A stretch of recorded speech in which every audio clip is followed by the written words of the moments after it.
Ya, baik, terima kasih atas waktunya. Di sini saya akan memperkenalkan. Saya atas nama Urdin Urianus Beti.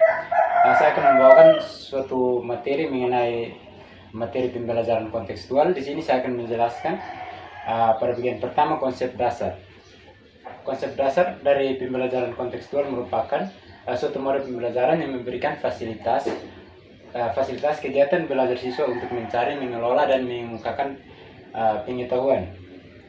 Nah, selanjutnya kontekstual juga adalah konsep belajar yang membantu guru untuk mengaitkan materi antara dunia nyata dan juga membantu mengaitkannya dengan situasi belajar.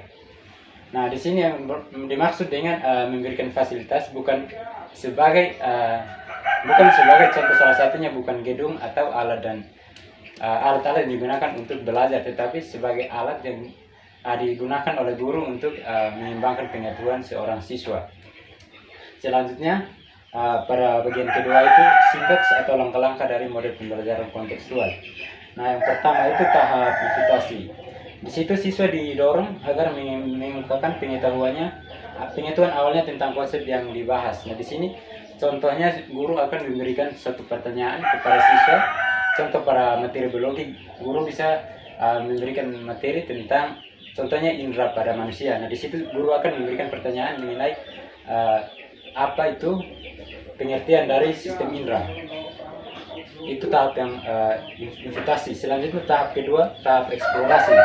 Di situ siswa diberi kesempatan menyelidiki dan mengungkapkan konsep melalui pengumpulan data. Di situ siswa akan diarahkan oleh guru untuk mengobservasi suatu masalah, untuk dapat mengumpulkan data-data sesuai hasil observasi. Selanjutnya pada tahap yang ketiga, tahap penjelasan dan solusi. Di situ siswa akan memberi penjelasan solusi yang didasarkan pada hasil observasi. Di situ siswa akan diberikan kesempatan untuk mempresentasikan hasil observasi yang sudah didata dari awal pembelajaran.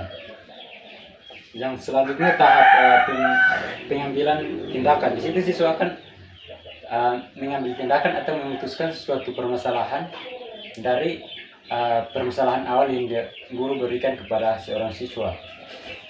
Itu adalah sintaks atau langkah-langkah dari model pembelajaran kontekstual. Selanjutnya kelebihan. Nah, di situ yang pertama ada beberapa jenis kelebihan pada model pembelajaran kontekstual. Yang pertama, pembelajaran menjadi lebih bermakna dan real. Maksud dari pembelajaran lebih bermakna dan real ini karena siswa langsung mengalaminya sendiri, sehingga sangat sulit untuk seorang siswa bisa melupakan apa yang dipelajari.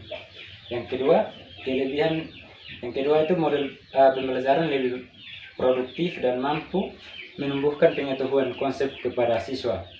Di situ siswa akan terlihat lebih produktif dan aktif dalam melakukan proses pembelajaran karena siswa langsung terlibat pada proses pembelajaran tersebut.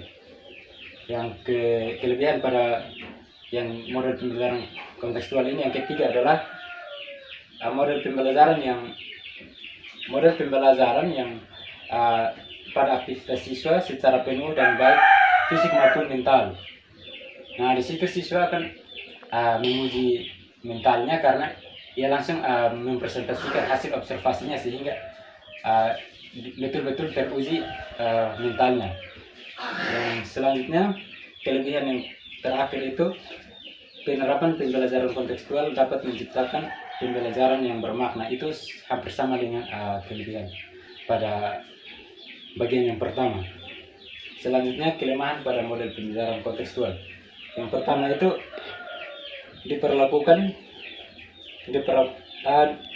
dipergunakan waktu yang cukup lama pada proses pembelajaran. Nah, di sini siswa akan melakukan observasi sehingga sangat membutuhkan waktu untuk menyelesaikan suatu permasalahan.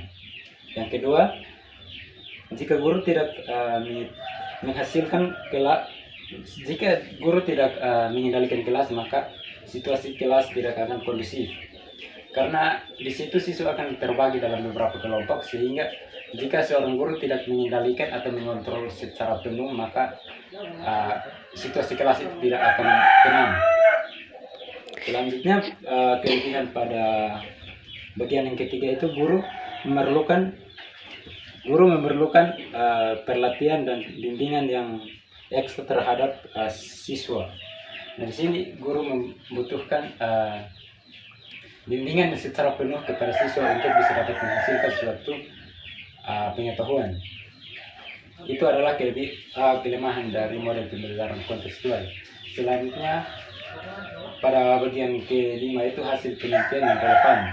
Di sini menurut penelitian yang dilakukan oleh Muhammad Febriansyah 2007 mengatakan bahwa model pembelajaran kontekstual adalah siswa terlihat lebih aktif dan antusias mengikuti kegiatan dari belajar dengan menggunakan tahap-tahap pada model pembelajaran kontekstual. Nah, pada proses pembelajaran akan menjadi lebih interaktif karena menyampaikan materi. Guru menggunakan beberapa metode yaitu ceramah dan praktikum. Selanjutnya pada bagian kesimpulan itu